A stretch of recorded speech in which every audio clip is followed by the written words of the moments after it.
இன்னொரு பக்கம் கோயிலுடைய புனிதத்துவத்தை கெடுக்கிறது, இன்னொரு பக்கம் மக்களுடைய நம்பிக்கைக்கு வேட்டு வைக்கிறது. இந்த அரசாங்கம் யாருக்கும் பாதுகாப்பற்ற அரசாங்கம் என்பதுதான். அந்த டிஆர் பாலு சொல்றாரு, நான் 100க்கு மேல இந்து கோயில் இடிச்சிருக்கேன், அதில் லக்ஷ்மி கோயில் உண்டு, பார்வதி இது அம்பாள் கோயில் உண்டு, சரஸ்வதி கோயில் உண்டு அப்படின்னு கேட்டு பக்கத்தில் அந்த அந்த அம்பாளுக்கு பேர் என்ன அப்படின்னு கேட்டு சொல்லிட்டு, அத்தனை கோயிலை இடித்தாலும் எங்களுக்கு ஓட்டு வாங்க தெரியும் இந்துக்கள்கிட்ட.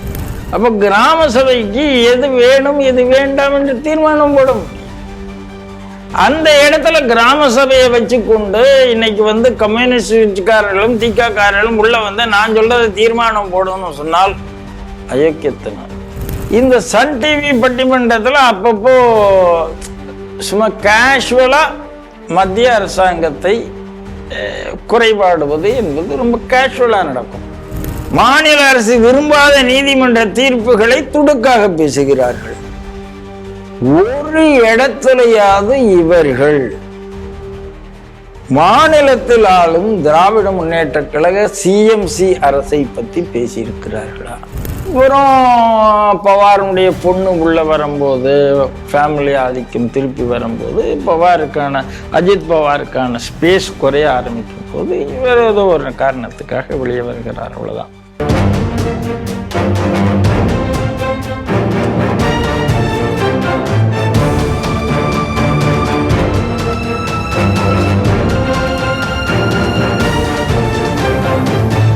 தேசபக்த ஸ்ரீ டிவி நேயர்களுக்கு வணக்கம். இன்று சிந்திக்க இருக்கக்கூடிய செய்திகள் குறித்து முதலில் பார்க்கலாம். மதுரை அழகர் கோயில் உபரி நிதியில் வணிக கட்டிடம் கட்ட பிறப்பித்த அரசாணை ரத்து, நீதிமன்றம் அதிரடி. திருவிக நகரில் சாலையை ஆக்கிரமித்த வேளாங்கண்ணி சிலையை அகற்ற மாநகராட்சிக்கு நீதிமன்றம் உத்தரவு. கிராம சபை கூட்டமா, எம்எல்ஏ புகழ்பாடும் தர்பாரா? கேள்வி கேட்டவர்களிடமிருந்து மைக்கை பிடுங்கி திமுக அராஜகம்.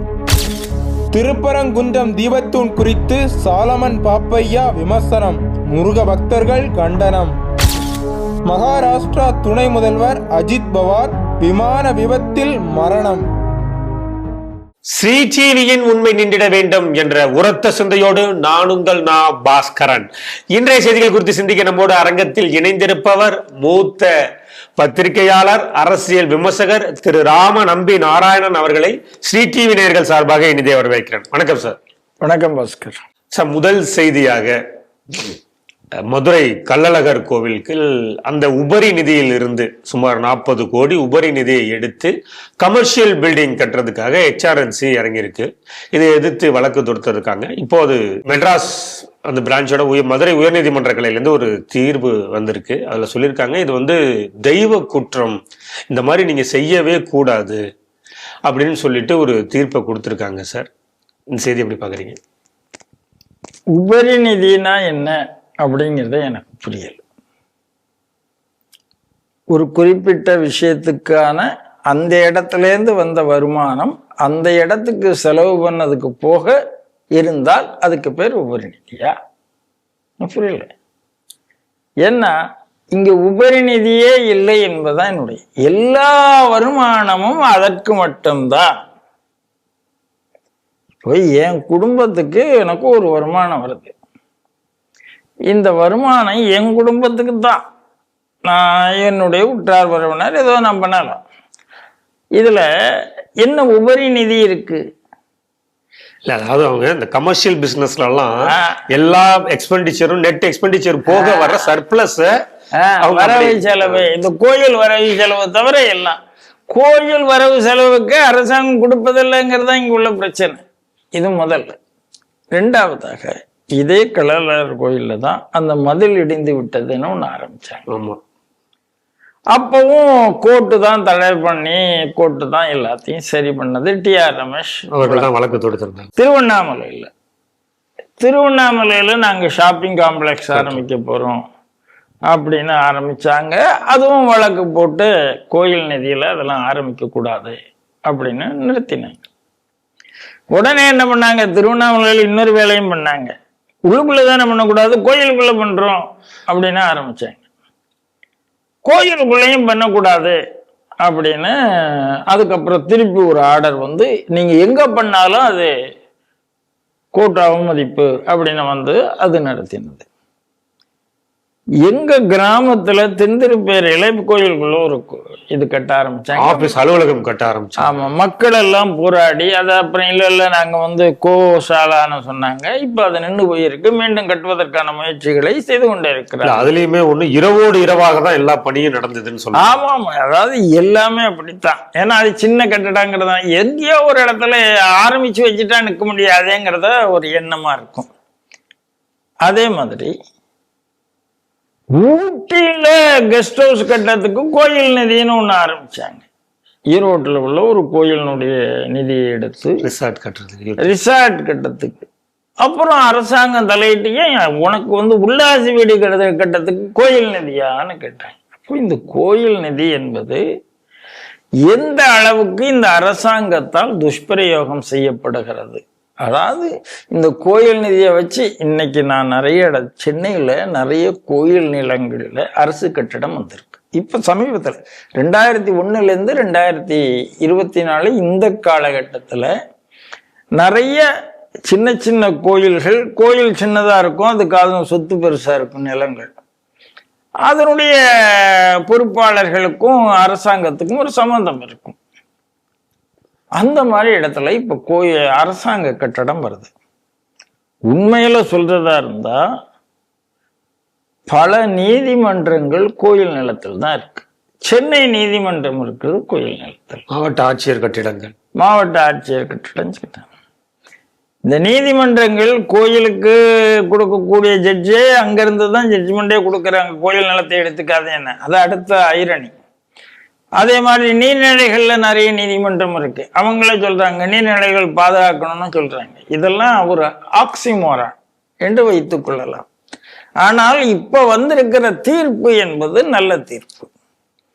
கோயில் பணம் என்பது கோயிலுக்கு மட்டும்தான். அப்ப நிறைய நீங்க கேட்கிற மாதிரி உபரி நிதி வருகிறதே அப்படின்னு கேட்டால், ஆமா, அது கோயில் சார்ந்த இடத்துக்கு பண்ணுங்க. அதைத்தான் நம்ம கோயில் சார்ந்த விஷயத்துக்கு பண்ணல. நம்ம ஒன்றும் அதுக்குன்னு ஒரு பட்டியல் போடுங்க, இதுதான் கோயில் சார்ந்த விஷயம்னு சொல்லுங்க, அதை பண்ணுங்க. அதை விட்டுட்டு இந்த கோயில்ல பல கோயில்கள்ல வாகனங்கள் இல்லாம இருக்கு. பல கோயில்கள்ல வாகன நிறுத்தம், வாகனங்கன்னா பெருமாளோ ஈஸ்வரனோ போற வாகனம். நீங்க இனோவா நினைச்சிடாதீங்க, அந்த இனோவா நான் அந்த வாகனத்தை சொல்லல. அப்போ அந்த கோயில் சார்ந்து அந்த கோயில் என்ன ஆகுமோ அந்த ஆகமத்தின்படி வளர்ப்பதற்கான ஒரு வேத பாடசாலை மாதிரி எத்தனையோ வேலை இருக்கு. இந்த கோயில்ல இப்போ ஒரு வேடிக்கை பாருங்க, மத்திய அரசாங்கம் இந்த கோயில் சார்ந்த ஊர்களுக்கு என்று ஒரு நிதி கொடுக்கிறது. அந்த நிதி அதாவது டெம்பிள் சிட்டியினுடைய டூரிசம் ப்ரமோஷனுக்கு.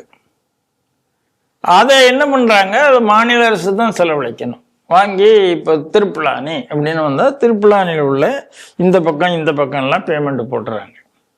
ஆனால் கோயிலுக்குள்ள போய் ஒரு தூணு ஸ்கிராச்சா இருந்தால் கூட அதை சரி பண்ண மாட்டாங்க. ஏனென்றால் அது அந்த டெம்பிள் சிட்டியினுடைய டூரிசத்துக்கான பணம். அதுக்கெல்லாம் அது அரசாங்கம் அரசாங்க பணத்திலேருந்து பார்க்கணுங்கிறது அர்த்தம். அந்த பஞ்சாயத்துலேருந்து அதை பண்ண முடியாது, பஞ்சாயத்துக்கு அவ்வளவு காசு வராது, மத்திய அரசாங்கம் கொடுக்குது. அதே மாதிரி தான் நீங்க கோயில் சார்ந்த டூரிசத்தை நீங்கள் வளர்க்க வேண்டும் என்றால் அது டூரிசம் டிபார்ட்மெண்ட் பண்ணணும், ஹெச்ஆர்என்சி பண்ணக்கூடாது. கோயில் நிலத்தை எடுக்கக்கூடாது, கோயிலினுடைய பணத்தை எடுக்கக்கூடாது. நீங்க கோயில் நிலத்துல எப்படி ஆட்டையை போடுறது, எப்படி குத்தகைக்கு விடுறது. இப்போ பழனியில அந்த கோஷாலா பழனியிலேருந்து 40 கிலோமீட்டர் தள்ளி இருக்கு. பழனி கோயிலுக்கான கோஷாலா எங்கேயோ ஒரு இடத்துல திடீர்னு ஒரு நாள் போனால் எல்லா பசுமாட்டையும் செல்ஃப் ஹெல்ப் குரூப்புக்கு கலெக்டர் கொடுத்துட்டாருன்னு வந்தாங்க. இது நான் சொன்னது ஒரு 10 இயர்ஸ் பேக். அதனால இந்த ஹெச்ஆர்என்சியினுடைய அயோக்கியத்தனத்துக்கு அளவே இல்லாமல் போய் கொண்டிருக்கிறது. கோயில் பணம் என்றால் திருடுவதற்கு என்று முடிவு செய்து விட்டார்கள். நீங்க சொல்ல மாதிரி கோர்ட் இது தெய்வ குத்தம் அப்படி சொன்னா அது தெய்வத்தை நம்புறவங்களுக்கு தான் பயம் இருக்கும். கோயிலை கொள்ளையடிக்கிறவனுக்கு எந்த பயம் இருக்கும்? அவனுக்கு தான் நாத்திகம் பேசுறானே, அவன் தான் நான் ஹிந்துவே இல்லைன்னு பேசுறானே. சீஃப் மினிஸ்டரே, டெப்டி சீஃப் மினிஸ்டரே நான் ஹிந்து இல்லை கிறிஸ்தவன் என்று பேசின பிறகு இந்துக்களுக்கு என்ன பாதுகாப்பு இருக்க முடியும்? ஆகையினால இந்துக்களுக்கான பாதுகாப்பு இங்கு இல்லை, இந்து கோயில்களுக்கு இல்லை, இந்து மக்களுக்கு இல்லை. இந்த அரசு உடனடியாக அகற்றப்பட வேண்டிய அரசு. இதுதான் என்னுடைய பார்வை. சார், இப்போ நீங்க அப்படி சொல்றீங்க. இப்போ இன்னொரு அப்சர்வேஷனும் கொடுத்துருக்காங்க. கிட்டத்தட்ட வைப்பு நிதி 105 கோடி இருந்திருக்கு, அது இப்போ 67 கோடிக்கு வந்துருச்சு அப்படிங்கிறதையும் அந்த தீர்ப்புல சொல்லியிருக்காரு நீதியரசர். அதுதான் சார் பிரச்சனை. இவங்க அந்த வைப்பு நிதி என்பதே தங்களுக்கான நிதி என்று நினைத்துக் கொள்கிறார்கள்ங்கிறது. அந்த உபரி நிதிங்கிற வார்த்தையை நீங்க வைப்பு இப்போ ஏதோ ஒருத்தர் நினைத்தீங்க. எந்த அளவுக்கு வெறுப்பு அந்த கோயிலை இவங்க கபலீகரம் பண்ணுகிறார்கள். கபலீகரம் பண்றதுல மட்டுமில்ல, கோயில் சார்ந்த நல்ல விஷயம் நடக்க விட மாட்டேங்கிறாங்க. உதாரணமா இப்ப ஈரோட்ல கன்னியம்பாளையம் நினைக்கிறேன், சமீபத்தில் அந்த ஊர் பேர் டக்குன்னு எனக்கு ஞாபகம் வரல. இப்போ உடனே இப்போ 2 நாளுக்கு முன்னால் நடந்த சம்பவம். கோயில் கும்பாபிஷேகத்துக்கு ரெடியா இருக்கு. அந்த ஏற்கனவே இருந்த அந்த ரூஃப்லாம், அந்த தளத்தெல்லாம் மேல் தளத்தை சரி பண்ணியிருக்காங்க. அதுல தாமரை பொறித்த தாமரை, சோரோடு, பெயிண்ட் இல்லை. புதிதாகவும் பண்ணல, ஏற்கனவே உள்ளத புனரமைப்பு பண்ணிருக்காங்க. புனரமைப்பு பண்ணி அந்த தாமரையை வச்சிருக்காங்க. பரஞ்சோதின்னு ஒரு ஆள், அவர் தான் ஆமா ஜேசி நினைக்கிறேன். அவர் உடனே அங்கேயே தாமரை வருது இடி, மறுநாள் காலையில யாகசாலை கும்பாபிஷேகம், அந்த தாமரையை இடி அப்படின்னு சொல்லி தாமரை இடிச்சு உடனே அக்கறை இந்து முன்னணி விஸ்வ இந்து பரிஷத் இப்பெல்லாம் எப்படியா நீ தாமரை இந்துக்களினுடைய சின்னம், மகாலட்சுமியினுடைய சின்னம், எல்லா அம்பாலும் தேவியும் அமர்ந்திருக்கக்கூடியது, எப்படியா நீ இடிக்கலாம்னு சொல்லி கடைசியில் கலெக்டர்கிட்ட போய் கலெக்டர் சமாதானம் பேசி இடித்தவர்கள் யாரோ அவர்கள் கட்டி கொடுக்கிறேன் என்று சொன்ன பிறகு இப்போ கும்பாபிஷேகத்துக்கு முன்னால் அந்த இடத்துல தாமரை இருக்கணுமே, தாமரையை பெயிண்ட் பண்ணி இப்போ நடக்குது. இதே பரஞ்சோதி என்றுதான் எனக்கு ஞாபகம். சில ஆண்டுகளுக்கு முன்னால ஸ்ரீரங்கம் கோயில்ல கோயில் வாசல்ல உற்சவத்துல தாமரை கோலம் போட்டாங்க. தாமரையில எப்படி கோலம் போடலான்னு அழிக்க வச்சாரு. அதாவது இவங்களுக்கு இனிமே இவங்க என்ன சொல்றாங்களோ தான் அதுதான் கடவுள் கையிலேயே கொடுப்பாங்கன்னு நினைக்கிறேன். போறபோக்கு பார்த்தா இனிமே திருப்பரங்குன்ற முருகன் கையில ஏதாவது சிலுவையை வைத்து கொண்டிருந்தால் தான் நாங்க ஒப்புக்கொள்வோம், அவர் சர்வசமய முருகன் சொன்னாலும் சொல்லிடுவாங்க. அதாவது ஒரு பக்கம் கொள்ளை அடிக்கிறது, இன்னொரு பக்கம் கோயிலுடைய புனிதத்துவத்தை கெடுக்கிறது, இன்னொரு பக்கம் மக்களுடைய நம்பிக்கைக்கு வேட்டு வைக்கிறது. இந்த அரசாங்கம் யாருக்கும் பாதுகாப்பற்ற அரசாங்கம் என்பதுதான். 2000 கோயில்களுக்கு மேல கும்பாபிஷேகம் பண்ணியிருக்காங்க.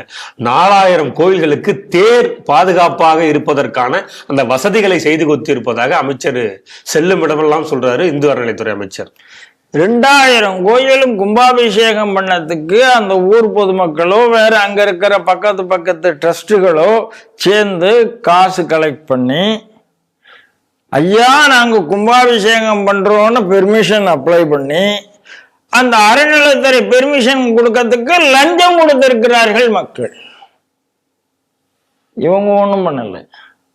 இவங்க கும்பாபிஷேகம், நான் இப்ப கூட கேட்கிறேன், மாநில அரசு, அறநிலைத்துறை, சேகர் பாபு, அரசாங்க அறநிலைத்துறை ஒவ்வொரு கும்பாபிஷேகத்துக்கும் எவ்வளவு பணம் கொடுத்ததுன்னு எனக்கு லிஸ்ட் கொடுக்கட்டும்.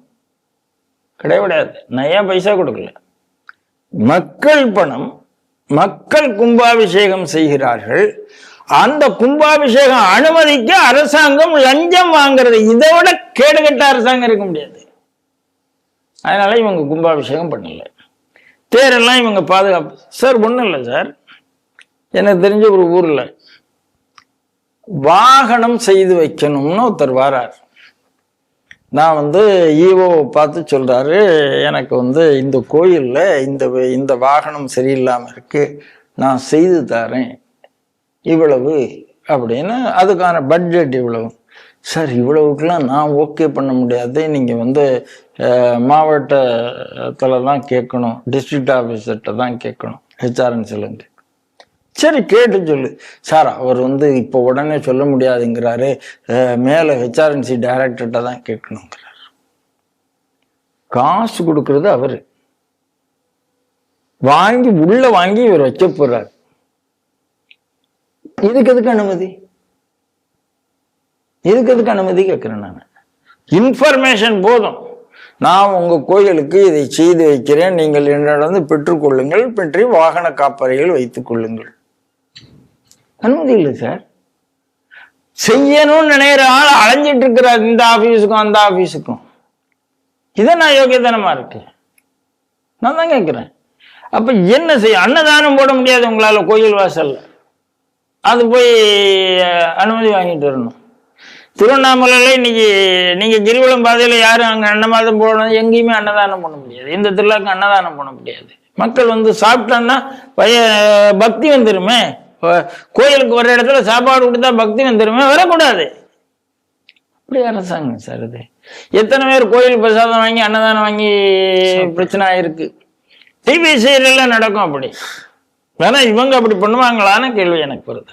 அதனால அயோக்கியத்தனமான அரசாங்கம், இந்துக்களுக்கு எதிரான அரசாங்கம், போக வேண்டிய அரசாங்கம். இதுல எனக்கு மாற்று கருத்து இல்லவே இல்லை. அடுத்த செய்தியாக, சென்னையில் இருக்கக்கூடிய திருவிக நகர்ல அந்த பொது பாதை, அதுல வேளாங்கண்ணி சிலை இருக்கிறது. அது பொதுமக்களுக்கு இடையூறாக இருக்கிறது அப்படின்னு சொல்லிட்டு ஒரு பொதுநல வழக்காக தொடுத்திருக்காங்க. அப்போ இது நீதிமன்றத்துக்கு முன்பு வருகிறது. அப்போ நீதியரசர் சொல்றாரு, இது ஆர்டிகிள் 25ல இந்த ரிலீஜியஸ் கேரக்டர் அப்படிங்கிறது பொதுமக்கள் இடத்தை ஆக்கிரமித்து புறம்போக்கு நிலங்களில் இருக்கிறதுக்கு உங்களுக்கு உரிமை கொடுக்கல, அதனால அதை அகற்றிடணும் அப்படின்னு சொல்லியிருக்காங்க. இது எந்த விதமான சென்டிமெண்ட், ரிலீஜியஸ் சென்டிமெண்ட்டையும் இது பாதிக்காது அப்படிங்கிற மாதிரியான நீதியரசர் இங்கேயும் ஒரு தீர்ப்பை கொடுத்திருக்காரு. இந்த செய்தி எப்படி சார் பாக்குறீங்க? டிஆர் பாலுன்னு ஒரு மினிஸ்டருங்க, அவேஸ் டிபார்ட்மெண்ட்ல, அதாவது சர்ஃபஸ் டிரான்ஸ்போர்ட், தரை வழி போக்குவரத்துக்கு மத்திய அமைச்சராக இருந்தார். திமுக அமைச்சர், இன்னைக்கு எம்பி. அவர் மகன் தான் இண்டஸ்ட்ரீஸ் அமைச்சர், அவர் ஸ்ரீபெரும்புதூர் எம்பி. இண்டஸ்ட்ரி பத்தி நான் ஏற்கனவே இதை பத்தி நான் பேசியிருக்கேன் ஸ்ரீடிவியில்.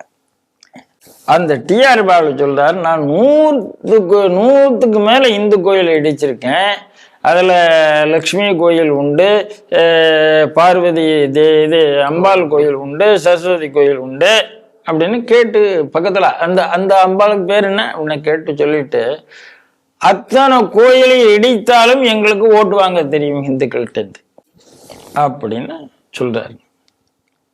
இந்த திராவிட மாடல் ஆட்சிக்கு இனிமே இந்த திராவிட மாடல்னா ஆட்சின்னு பேர் சொல்ல போறதுல சிஎம்சி ஆட்சி. ஏன்னா மோடி இதுக்கு ஒரு பேர் வச்சுட்டு போயிருக்காரு. என்னன்னா சிஎம்சி என்றால் கரப்ஷன், மாஃபியா, கிரைம். சிஎம்சி என்றால் கரப்ஷன், மாஃபியா, கிரைம். சிஎம்சி ஆட்சியில நாங்கள் இனிமே கிறிஸ்தவ வழிபாட்டு தலத்தையோ முஸ்லிம் வழிபாட்டு தலத்தையோ இடித்து விட்டு எங்களுக்கு ஓட்டு வாங்க தெரியும் அப்படின்னு டிஆர் பாலு சொல்ல வேண்டியதானே? அதை கத்துக்குங்கிறேன் நான். ஏன் பயப்படுறீங்க? இது தெரியும்னா அதையும் தெரிஞ்சுக்க வேண்டியதானே? இந்த கலையை நீங்க கத்துக்கிட்டீங்க. இந்து கோயிலை இடித்து விட்டு இந்துக்கள்கிட்ட ஓட்டு வாங்கக்கூடிய கலை உங்களுக்கு தெரியுமா? நான் கிறிஸ்தவர்களுடைய வழிபாட்டு தலங்களை, இஸ்லாமிய வழிபாட்டு தலங்களை இடித்து விட்டு ஓட்டு வாங்கக்கூடிய கலைகளை கத்துக்கொள்ள வேண்டியதானே? ஏன் இல்ல, அதற்கு மாறாக என்ஓசி கொடுத்து அந்த வாக்குகளை பெறுவதற்காக அரசாங்கம் எல்லாம் பிறப்பிச்சிருக்காங்க. மோசமா இருக்குங்க. நீங்க இன்னைக்கு மக்கள் வசிக்கிற பகுதிகளில், வீடுகள்ல ஜெப கூட்டம் நடத்துவதற்கு அனுமதி வேண்டாம் என்று சொல்லி இருக்கிறார்கள். அது மறுபடியும் நீதிமன்றம் நீதிமன்றம் இடைக்காலத்தை எந்த அளவுக்கு மோசமா இருக்காங்க பாருங்க. அதைத்தான் முந்தின கேள்விக்கான பதிலும் ஒண்ணுதான், இதுவும் இதுக்கான பதிலும் ஒண்ணுதான். அப்போ நீங்க வேளாங்கண்ணி கோயிலுக்கு நான் என்ன சொல்றேன், ஹிந்து கோயில் நாம என்ன சொல்றோம், சின்ன சின்ன ரோட் சைடு கோயிலை பத்தி நம்ம கவலைப்படலை. இதே மதுரையில ஜெயலலிதா ஆட்சியில தொடக்கின 2011 தொடக்கத்துல ஏகப்பட்ட கோயில் இடித்தார்கள். 100க்கு மேற்பட்ட, மதுரை ஒரே ஒரு ஊர்ல இடிச்சாங்க. பெரிய இதெல்லாம் வந்தது. அந்த வைகைக்கு சைடுல அந்த தேவர் சிலையிலேருந்து இந்த பக்கம் முழுக்க ஆரப்பாளையம் போற ரூட்ல ஒரு பிராதமான 100 வருடமான கோயில்களை கூட இடித்தார்கள். காரணம் 100 வருஷம்னு சொல்லும் போது கூட அவங்க கவலைப்படலை. இது என்னைக்கே ஒரு ஆளு 4 ஆளு சும்மா ஒரு 5-10 வருஷத்துக்கு முன்னால சும்மா ஏதோ கலெக்ஷனுக்காக வைத்து விட்டு இடிச்சா என்ன தப்பு கேட்குறேன்னு. 2வது வழிபாட்டு தலம், அதாவது பிரேயர் ஹால் வேற, தெய்வத்தை வைக்கிற இடம் வேற, ஆகம கோயில்கள் என்பது வேறு. அதனால இதெல்லாம் நிறைய ஜட்ஜ்மெண்ட் இருக்கு. அரசாங்கம் இந்துக்களுக்கு எதிராக ஒரு தீர்ப்பு வந்து விட்டால் ராத்திரி 2 மணிக்கு கோயிலை இடிக்கும். ஈரோட்டுல குமரன் குன்றத்துல இந்துக்களுக்கு எதிராக தீர்ப்பு வந்துட்டா உடனடியாக அந்த கோயில் இருக்காது, அந்த மடம் இருக்காது, அந்த கட்டடம் இருக்காது, சாமி இருக்காது, எல்லாம். கிறிஸ்தவர்களுக்கோ இஸ்லாமியர்களுக்கோ எதிராக தீர்ப்பு வந்தால் அமலாக்கமே செய்யாது. அதனால இன்னைக்கு தீர்ப்பு கொடுத்துருக்குறாங்க. இல்லை, ஆக்சுவலாக இது ஏற்கனவே அவங்க போய் கார்பரேஷன் அணுகி இருக்காங்க. அவங்க சொல்லிட்டாங்க இது சென்சிட்டிவ் இஷ்யூ அப்படின்னு சொல்லிட்டு ஆக்ஷன் எடுக்காமலே இருந்திருக்காங்க. இல்லை, அதை கார்பரேஷன் அதுக்கு சொன்ன காரணம் தான் அதை விட மோசம். அதாவது போலீஸ் டிபார்ட்மெண்ட் எங்களுக்கு ஒத்துழைக்கலை, அவங்க வரமாட்டேங்கிறாங்க அப்படின்னு ஒன்று. போலீஸ் டிபார்ட்மெண்ட் ஏன் ஒத்துழைக்கலன்னு நாங்கள் விஐபி பாதுகாப்புக்கு போயிடுறோம், எங்களுக்கு ஆள் இல்லை அப்படின்னா எங்களுக்கு அப்போ என்ன சொல்றோம், அரசு ஊழியர் நாங்க போய் இடிக்கலைன்னா எங்களுக்கு போலீஸ் இல்லாம இடிக்க முடியலன்னா என்ன அர்த்தம், அரசு ஊழியர்களுக்கு பாதுகாப்பு இல்லைன்னு அர்த்தம். போலீஸ் சொல்றாங்க எங்களுக்கு பாதுகாப்பு இல்லைங்கிறாங்க. போலீஸுக்கே பாதுகாப்பு இல்லாத ஒரு அரசாங்கமாக இருக்க வேண்டுமா? இதுதான் கேள்வி. அடுத்த செய்தியாக கிராம சபை அப்படிங்கிறது எவ்வளவு முக்கியம்னு சொல்லி சார், அதில் நிறைவேற்றக்கூடிய தீர்மானங்கள் எவ்வளவு அதிகாரம் மிக்கது அப்படிங்கிறதும் நமக்கு தெரியும் சார். இந்திய அரசியலமைப்பு அவ்வளவு பெரிய ஒரு அதிகாரத்தை கொடுத்திருக்கிறது அந்த கிராம சபை தீர்மானங்களுக்கு. அப்படி பார்க்கும்போது ஜனவரி 26 குடியரசு தினத்தன்று, சுதந்திர தினம் ஆகஸ்ட் 15 அன்றெல்லாம் அந்த கிராம சபை கூட்டம் நடைபெறுகிறது. அக்டோபர் 2 அன்றும் எல்லாம் இது நடைபெறுகிறது. அப்படிதான் ஜனவரி 26 அன்னைக்கு இங்கே சென்னையில் இருக்கக்கூடிய முடிச்சூர் பக்கத்துல இந்திரா நகர் பள்ளியில தாம்பரம் அந்த பகுதி சுற்று வட்டாரத்தை சேர்ந்தவர்களுக்காக இந்த கிராம சபை கூட்டம் நடைபெற்றிருக்கிறது. அதில் தாம்பரம் பகுதியை சேர்ந்த எம்எல்ஏ ராஜாவும் திமுகவை சேர்ந்தவர், அவரும் நிகழ்ச்சியில கலந்துட்டு இருந்திருக்காரு. அப்போ அவருக்கு தகுந்தார் போல உள்ளவர்கள் எல்லாம் சேர்ந்து அவரை வானலாக புகழ்ந்திருக்காங்க. நீங்க அதை பண்ணிட்டீங்க, இதை பண்ணிட்டீங்க அப்படின்னு சொல்லிட்டு அதில் உண்மையிலேயே கோரிக்கைகளை வைப்பதற்காக சில மக்களும் வந்திருக்காங்க. எங்க தொகுதியில நீங்க போன பாராளுமன்ற எலெக்ஷனுக்கு வந்தப்போ அதை சமுதாய கூடம் கட்டித்தரேன்னு சொன்னீங்க, அது என்னாச்சு, விளக்கு எரிய மாட்டேங்குது, ரோடு சரி இல்லை, எங்களுக்கு டிரைனேஜ் வசதி இல்லை அப்படின்னு ஒருவர் கேட்க போக அங்க இருந்த திமுக படை பரிவாளங்கள் அவர்கிட்ட பேசிட்டு இருக்கும்போதே அவரிடமிருந்து மைக்க பிடுங்கியிருக்காங்க, அவரை வெளியில அமைச்சிருக்காங்க. நிஜமாவே இதை பார்த்துட்டு சரி நமக்கு இனிமே நம்மள எங்க கேட்க போறாங்க அப்படின்னு சொல்லிட்டு சில பெண்களும் அந்த கூட்டத்தை விட்டே வெளியில போயிருக்காங்க. இந்த செய்தி எப்படி சார் பாக்குறீங்க? சார், நம்ம அரசியலமைப்பு சட்டத்துல கிராமங்களுக்கான விசேஷ அந்தஸ்து கொடுக்கப்பட்டு வந்திருக்கிறது. இந்த கிராம சபைங்கிறது ராஜீவ்காந்தி வந்த பிறகு வந்த ஒரு மாற்றத்துல நம்ம அதை பாராட்டலாம். வருஷத்துக்கு 6 தடவை கிராமம் கூட வேண்டும், கிராம சபை கூட வேண்டும். இந்த 6 தடவையில அந்த கிராமம் தனக்கு வேண்டிய தீர்மானத்தை நிறைவேற்ற வேண்டும் அப்படிங்கிறது தான் அதனுடைய இது. இதுல எந்த அரசியல் கட்சி தலையீடும் இருக்கக்கூடாது. ஏனென்றால் கிராம பஞ்சாயத்து தலைவர்கள் அரசியல் சின்னத்தில் போட்டியிடுவது இல்லை. சரிங்களா? அது கிராம சபை நடக்கணும். அந்த கிராம சபை அவர்களுக்கு என்ன தேவையோ அதை நிறைவேற்றி கொடுத்தால் அரசாங்கம் லோக்கல் ஃபண்ட் டிபார்ட்மெண்ட் அதை என்ன பண்ணுமோ அதை பண்ணும், த்ரூ பிளாக் டெவலப்மெண்ட் பண்ணும். இப்ப இந்த கிராம சபை கூட்டத்துல சென்ற ஆண்டு கிராம சபை கூட்டங்கள் அரை மணி நேரம் முதல்வர் எல்லா இடத்துலையும் பேசுவார். டிவி வைங்க, டிவி வச்சு முதல்வர் தமிழக முதல்வர் நான் என்னெல்லாம் செய்துட்டேன்னு பேசுறாரு. அது கிராம சபை கிடையாதுங்க. இதை விட மோசமான ஜனநாயக விரோத செயல் இருக்கவே முடியாது. திமுக பிரச்சாரம் பண்ணதுக்கு கிராம சபை கூட்டம் கிடையாது. அங்க இருக்கிற எம்எல்ஏ எம்பிக்களை புகழ்ந்து போயிடுவதற்கு இது கிராம சபை கிடையாது. கிராம சபை தனக்கு என்ன வேண்டும் என்று தீர்மானம் போடக்கூடிய இடத்தில் இருக்கிறது. சரியா? ஒரு உதாரணம், முக்கியமான உதாரணம் சொல்றேன். கேரளால பிளாச்சிமடை என்று ஒரு கிராமம். அங்கதான் கோகோ கோலா யூனிட் ஆரம்பிச்சாங்க. அந்த யூனிட் ஆரம்பிச்சு என்ன அனுமதியோ அதை விட அதிகமாக, பல மடங்கு அதிகமாக அவர்கள் தண்ணீர் எடுக்க ஆரம்பிச்சதால் அந்த ஊரினுடைய ஸ்டெபிலிட்டி போச்சு, அந்த ஊரினுடைய நீர்வளம் போச்சு, வியாதி வர ஆரம்பிச்சது. பிறக்கக்கூடிய குழந்தைகள் அண்டர் வெயிட் குழந்தைகளா பிறக்க ஆரம்பிச்சது. ஆபத்தை உணர்ந்து கொண்டு பிளாச்சிமடால போராட்டம் ஆரம்பிச்சது. பிளாச்சிமடை பஞ்சாயத்து கொக்கோ கோலாவை வெளியேறி என்று சொன்னது. பஞ்சாயத்துக்கு அந்த அதிகாரம் உண்டு, தீர்மானம் நிறைவேற்றியது. தீர்மானம் நிறைவேற்றியது சார். பெரிய பிரச்சனை ஆச்சு, கொக்கோ கோலா வெளியேறியது. நீங்க ஞாபகத்தில் வச்சுங்க. அதனால இதெல்லாம் சின்ன விஷயம்லாம் கிடையாது. கிராமத்துக்குள்ள அதிகாரம்ங்கிறது நீங்கள் பயன்படுத்த தெரிய வேண்டும் என்பதற்காக இந்த உதாரணத்தை நான் சொன்னேன். கிராமத்துக்குள்ளே இன்னைக்கு வளர்ச்சி வர வேண்டும்ங்கிறது வேற, வளர்ச்சி திட்டங்கள் வேறு, கொக்கோ கோலா பிளான்ட் என்பது வேறு. பிளாச்சிமடை அஜிடேஷன் நீங்க கூகுள்ல போட்டு பாருங்க, அவ்வளவு வரும். அந்த கிராம மக்கள் இப்படிலாம் பண்ணாங்கன்னு வரும். ஒன்றும் இல்லை சார், இப்ப சமீபத்துல டங்ஸ்டன் அரிட்டாப்பட்டி கிராம சபை தான் எங்களுக்கு வேண்டாம்னு தீர்மானம் போட்டது. அப்ப கிராம சபைக்கு எது வேணும் எது வேண்டாம் என்று தீர்மானம் போட முடியும்.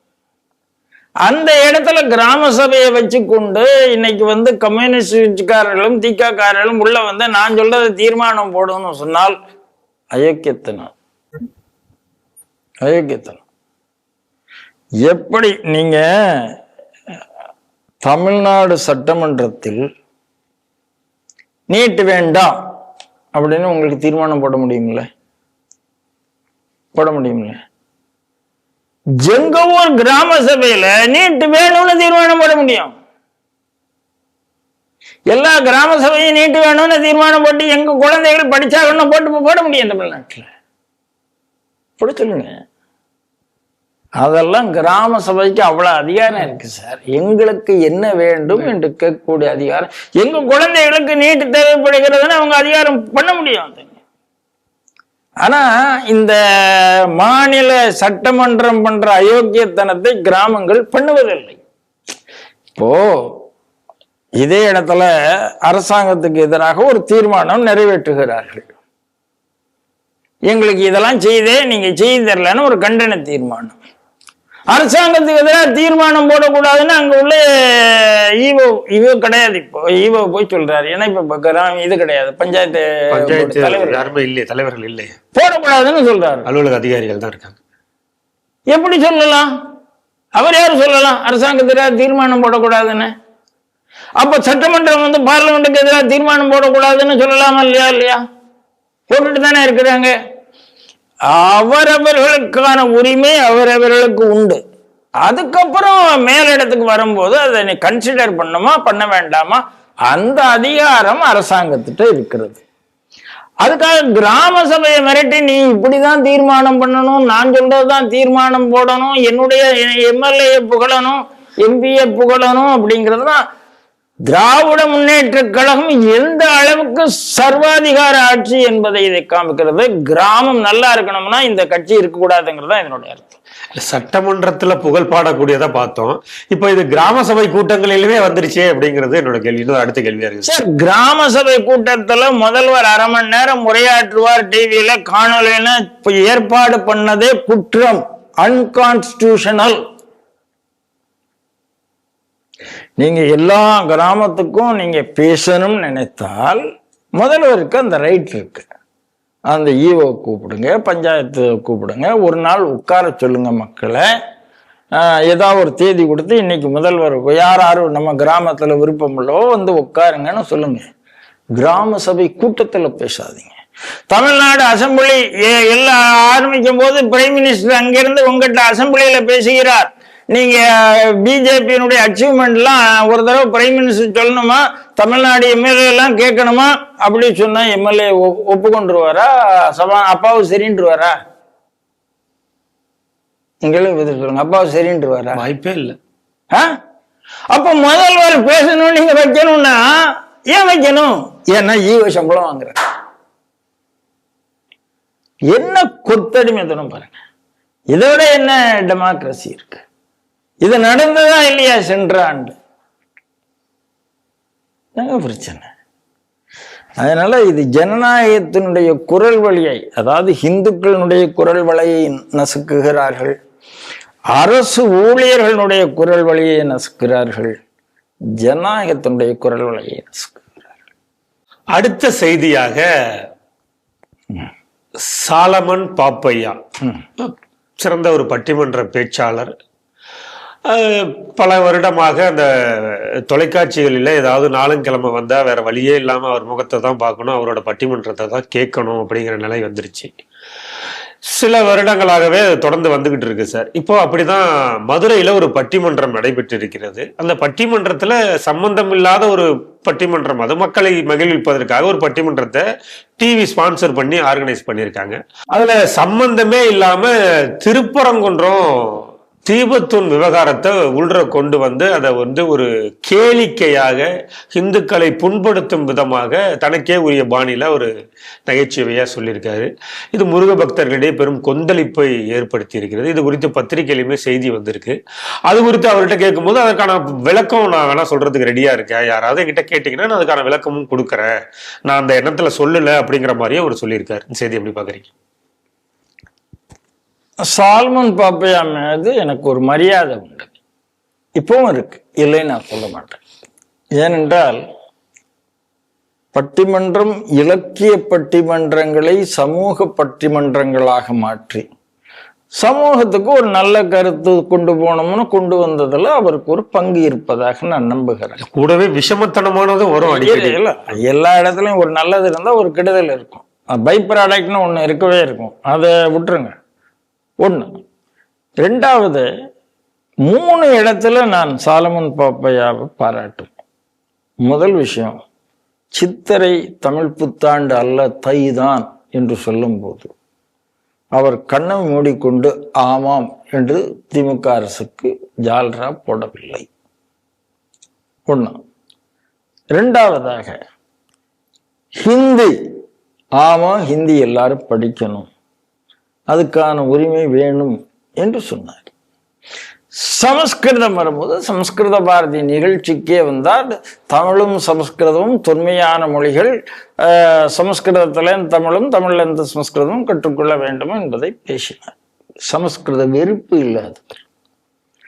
ஆகையினால இந்த 3 விஷயத்துக்கு சால்மன் பாப்பையா அவர்களை நான் பாராட்டுகிறேன், அவருக்கு தலை வணங்குகிறேன். இதுல எனக்கு மாற்றுக்கருத்து இல்லை. அதே மாதிரி மதுரை அமெரிக்கன் கல்லூரியினுடைய நிர்வாக குழுவில் இருந்தார். நிர்வாக குழுவில் இருக்கும்போது ஓரளவு அந்த நிர்வாகத்துல சரியாக கொண்டு போவதற்கான எல்லா முயற்சியும் அவர் எடுத்தார். மதவெறி கூட்டங்கள் அதிகமாக உள்ளே இருந்ததுங்கிறது இன்னொரு பக்கம். அந்த இடத்துலலாம் இவர் சாஃப்டா தான் இருந்தார். ஆனால் துரதிர்ஷ்டவசமாக சாலமன் பாப்பையாருடைய பட்டிமன்றம் என்றாலே அது சன் டிவி அப்படின்னு இருந்தது. இந்த சன் டிவி பட்டிமன்றத்துல அப்பப்போ சும்மா கேஷுவலா மத்திய அரசாங்கத்தை குறைபாடுவது என்பது ரொம்ப கேஷுவலா நடக்கும். ராஜா அவர் பட்டிமன்ற குழுல இருக்கிறார். அவரும் நல்ல சிந்தனையாளர். அவர் ஒரு கிறிஸ்தவராக இருந்தாலும் கூட கிறிஸ்தவ சபையில என்னென்ன அயோக்கியத்தனம் வருதுன்னு அவரே பேசி இருக்கிறாரு. அந்த பட்டிமன்றத்துல பேசி நீங்க எல்லாம் முதல்ல பக்தர்களா மாறுங்க, அப்புறம் இயேசு கிறிஸ்துவ பத்தி கவலைப்படலாம் பேசியிருக்கிறார். அதே ராஜா எஸ்ஐஆர் வரும்போது எஸ்ஐஆரை ஃபில்அப் பண்ணதுக்கு எனக்கே தலை சுத்துது அப்படின்னு சொன்னார். தேவையில்லாத விஷயம். எஸ்ஐஆருங்கிறது எவ்வளவு தெளிவாக கொண்டு போயிருக்காங்கிறது எனக்கே அப்படின்னு அவர் சொல்ல ஒரு பேங்க் ஆபீசர் சொன்னதான் ஆச்சரியம். எல்லா பேங்க்லையும் பாமரவர்கள் போய் நிற்பாங்க, தெரியாது, அவர்களே இன்னைக்கு ஃபில்அப் பண்ணுகிறார்கள். அதாவது எல்லாருக்கும் அக்கௌண்ட் ஆரம்பிச்ச காலத்துல எப்படி பேங்க் அக்கௌண்ட் ஆப்ரேட் பண்ணுவார்கள் முடியாதுன்னு பேங்க் எம்ப்ளாயிஸ் டைப் பண்ணாங்க. அரசாங்கம் தெளிவாக இருந்தது. அப்போ எனக்கே தெரியாதுன்னு எஸ்ஐஆரை பத்தி நக்கலா பேசினார். பாரதி பாஸ்கருங்க உயர்ந்த, எனக்கு அவர்கள் மீது உயர்ந்த மரியாதை. இவங்க எல்லாரும் மேலுமே எனக்கு மரியாதை உண்டுங்க. பாரதின்னு வேற பேர் வச்சிருக்கிறாங்க. ஆனால் போகிற போக்கில் ஜிஎஸ்டியை பத்தி ஒரு தடவை கமெண்ட், இதெல்லாம் எதுக்குன்னா சும்மா ஒரு கைதட்டலுக்கு, சும்மா அதாவது அது எவ்வளவு நல்லதா இருந்தாலும் ஒரு நக்கல் அடிக்கிறதுக்கு, டேமேஜ் பண்ணணுங்கிறதுக்காக இல்லை. அதாவது இப்ப இந்த எப்படின்னா, இந்த சன் டிவி குரூப்ல ஒரு பட்டிமன்ற பேச்சாளர் இருக்கார். அவர் ஆரம்பிச்ச உடனே அவர் பொண்டாட்டிய 4 திட்டிடுவார். திட்டினா நகைச்சுவையா எல்லாரும் ரசிப்பாங்க. அவருடைய பேச்சு எடுபடுறதுக்கு காரணமே அவர் எப்போதும் அவர் பொண்டாட்டியை திட்டுறது. அப்படி ஒரு பேச்சாளர் இருக்கார். அவரும் ஸ்டாலின் உதயநிதி முன்னாலாம் பட்டிமன்றம் பேசிட்டு இருக்கிறார். அப்ப இந்த பட்டிமன்ற பேச்சாளர்கள் ஏதோ ஒரு காரணத்துக்காக தைரியமாக மத்திய அரசை எதிர்த்து துடுக்காக பேசுகிறார்கள். மாநில அரசு விரும்பாத நீதிமன்ற தீர்ப்புகளை துடுக்காக பேசுகிறார்கள். ஒரு இடத்திலேயாவது இவர்கள் மாநிலத்தில் ஆளும் திராவிட முன்னேற்ற கழக சிஎம்சி அரசை பத்தி பேசியிருக்கிறார்களா? சார், நான் இனிமே சிஎம்சி அரசுன்னு பேச போறேங்கிறத உங்களுக்கு டிக்ளேர் பண்ணிட்டேன். அதனால நான் சிஎம்சி தான் சொல்லுவேன். இந்த கரப்ஷன் மாஃபியா கிரிமினல் திராவிட மாடல் அரசை எடுத்து பேசியிருக்கிறார்கள். பேசியிருக்கவே மாட்டாங்க. சொல்ல நீதினா எல்லாருக்கும் ஒரே நீதி தானே. நீங்க மாநில அரசு எடுத்து பேசக்கூடாதுன்னு மத்திய அரசு எடுத்து பேசாதீங்கிற, வேற ஒன்றும் சொல்லல. நீங்க எந்த மதத்தையும் தாழ்வா பேசக்கூடாதுன்னா இந்துக்கள் நம்பிக்கையை பத்தி தாழ்வா பேசாதீங்கிறேன், அவ்வளவுதான். அதாவது இது முருகனே சொன்னாதான் அப்படின்னு சொல்றதுல ஒரு ஹாஷ்யமாக இருந்தாலும், இல்லை இந்துக்களை ஜனநாயக ரீதியா யாருனாலும் கமெண்ட் அடிக்கலாங்க. அதை இந்துக்கள் கவலைப்படுறது இல்லைங்க. அப்படி அடிச்சிருந்தாலும் கூட தயவு செய்த சாலமன் பாப்பையா அவர்களுக்கு என்னுடைய வேண்டுகோள், இது போன்ற கமெண்ட் இனிமே பண்ணாதீங்க, அவ்வளவுதான். ஏன்னா அது உங்க டொமைன் கிடையாது. உங்க டொமைன் எது? சமூகத்துக்கு கருத்து சொல்லணுமா, அதோடு முடிச்சுட்டோம். ஒரு நீதிமன்றம் தீர்ப்பு சொன்னதை நீங்கள் உங்கள் பட்டிமன்றத்தில் விமர்சிக்க கூடியதை தவிர்த்து விடுங்கள். அதுவும் இந்துக்கள் பற்றிய நல்ல தீர்ப்புகளை நீங்க பேசுறது, இதுல உங்களுக்கு டொமைனே கிடையாது. வேற 2 பேர் சண்டை போட்டுட்டு இருக்கான் அந்த இடத்துல. நீங்க பீயிங் கிறிஸ்டியனா இருங்க, எனக்கு வேண்டாங்களே. அங்க ஜட்ஜி தான் இருக்காரு அவர் அந்த இடத்துல. Judge only. நீ you are not a party. அங்க ஈவன் வக்ஃபே முதல்ல வரல, தர்கா கமிட்டியா முதல்ல வரல, அரசாங்கம் சொல்லித்தான் வந்தது. எல்லா சரித்திரமும் உங்களுக்கு தெரியும். தெரிஞ்சு ஏன் அவர் அப்படி பேசுறார் அப்படின்னா, யாரோ சிலர் சும்மா ஜாலியா பேசுங்கன்னு சொல்லியிருக்கலாம். இல்லை அவருக்கே அது ஒரு மதுரையில் அப்படி பேசினா நமக்கு ஒரு இது கிடைக்கும்னு நினைச்சு பேசியிருக்கலாம். ரொம்ப ஆபத்தானது. ரொம்ப உயர்ந்த இடத்துல இருக்கீங்க. தயவு செய்து வழுக்கி விழுந்து விடாதீர்கள். இது என்னுடைய தாழ்மையான கோரிக்கை. நிறைவு செய்தியாக, மகாராஷ்டிரா மாநிலத்தின் துணை முதல்வர்களில் ஒருவரான அஜித் பவார் விமான விபத்தில் இன்று அகால மரணம் அடைந்திருக்கிறார். இந்த செய்தி எப்படி சார் பார்க்குறீங்க? முதல்ல அஜித் பவார் குடும்பத்தாருக்கு நம்மளுடைய ஆழ்ந்த இரங்கல். பெரிந்த ஆன்மா நல்லபடியாக இறைவனின் பொற்பாதங்களை சென்று அடைய வேண்டும் என்று பிரார்த்தனைகள். அவர் ஒரு நல்ல லீடர். நீங்க சரத்பவர் பெரிய லீடரா இருந்தாலும் அவர் கட்சியில இருந்து மக்களோடு தொடர்பு வைத்து கொண்டிருந்த லீடர் அஜித் பவர் தான். எல்லா இடத்துலையுமே லீடர் ஒருத்தர் இருப்பார், மக்கள் கூட தொடர்பில் இருக்கிற ஒருத்தர் இருப்பார். இந்த லீடர் சொல்கிறத மக்கள்கிட்ட கொண்டு போய் சேர்த்து மக்களை தன் பக்கத்தில் வைக்கிறதுக்குன்னு ஒருத்தர் இருப்பார். அந்த வேலையை வெற்றிகரமாக செய்து கொண்டிருந்தது அஜித் பவார். அப்போது அந்த மக்களை கனெக்ட் பண்ணதுக்குன்னு எல்லா கட்சியிலையும் ஒரு லீடர் இருப்பாங்க, சரிங்களா? அப்படித்தான் அஜித் பவார் இருந்தார். அப்புறம் பவாருடைய பொண்ணு உள்ள வரும்போது, ஃபேமிலி ஆதிக்கம் திருப்பி வரும்போது, அஜித் பவாருக்கான ஸ்பேஸ் குறைய ஆரம்பிக்கும் போது இவர் ஏதோ ஒரு காரணத்துக்காக வெளியே வருகிறார், அவ்வளவுதான். மற்றபடி 7 முறை பாராமதி தொகுதியினுடைய எம்எல்ஏங்க. டோட்டல் 32 ஆண்டு காலமாக ஒரே தொகுதியில் எம்எல்ஏங்கிறதுலாம் சரித்திரத்துல சின்ன விஷயம்லாம் கிடையாது. நல்லபடியாக பாரதிய ஜனதா கட்சியை புரிந்து கொண்டு கூட்டணியில இருந்து டிப்டி சிஎம்மா இருக்கிறாருங்க. இந்த விபத்து என்பது துரதிர்ஷ்டவசமான விபத்து. விபத்துல இறந்தவர்கள்ங்கிறது பட்டியல் பெருசுங்க. சஞ்சய் காந்தி விபத்துல இறந்தார், அதெல்லாம் ஒரு சஸ்பீஷியம் சொல்லப்படுகிறது. நாம அதை சப்ஸ்கிரைப் பண்ணணும்னு அவசியம் இல்லை. பாலயோகி இருந்தார், ஆந்திராவுடைய சிஎம் ராஜசேகர் ரெட்டி அவர் இருந்தார். பிபின் ராவத் இந்தியாவினுடைய முப்படை தளபதி சிடிசி அவர் நம்ம ஊர்ல குன்னூர்ல இருந்தார். இதுகளெல்லாம் நடக்கக்கூடிய விபத்து நடக்காம இருக்கவே இருக்காது. ஆனா ஒரு விபத்து நடந்த உடனே அதுக்கு உடனே ஒரு காரணம் கற்பிப்பதும், உடனே ஒரு அறிக்கை போடுவதும், உடனே அதை சிபிஐ விசாரிக்கணும். கண்டிப்பா விசாரிக்கிறதுல மாற்றுக்கிறது கிடையாது. என்னன்னு பார்த்தா தான் செக்யூரிட்டி சரி பண்ண முடியும். ஏன்னா இப்ப அடுத்தாப்புல கேரளா, தமிழ்நாடு, வெஸ்ட் பெங்கால் எல்லா இடத்துலயும் எலெக்ஷன் வரப்போகுது. இதுவே panchayat election, local body rural எலெக்ஷனுக்காகத்தான். அர்பன் எலெக்ஷன் முடிஞ்சிருக்கு, இனிமே ரூரல் எலெக்ஷன் ஆரம்பிக்குது. அந்த பிரச்சாரத்துக்கு போகும்போது தான் இது நடந்திருக்கு. அப்போ பிரச்சாரத்துக்கு போகக்கூடிய பெரிய தலைவர்கள் அவர்கள் பல இடத்துக்கு போகணும்னு நினைப்பாங்க. அதனால அவர்களுக்கு தனி விமானமோ தனி ஹெலிகாப்டரோ தேவை என்பதை நாம் மறுக்க முடியாது. அதனால அவர் போயிருக்காரு, இது மறுப்பதற்கோ ஒண்ணுமில்லை. ஆனால் ஃபாக் இருந்தது என்று சொல்லுகிறார்கள்.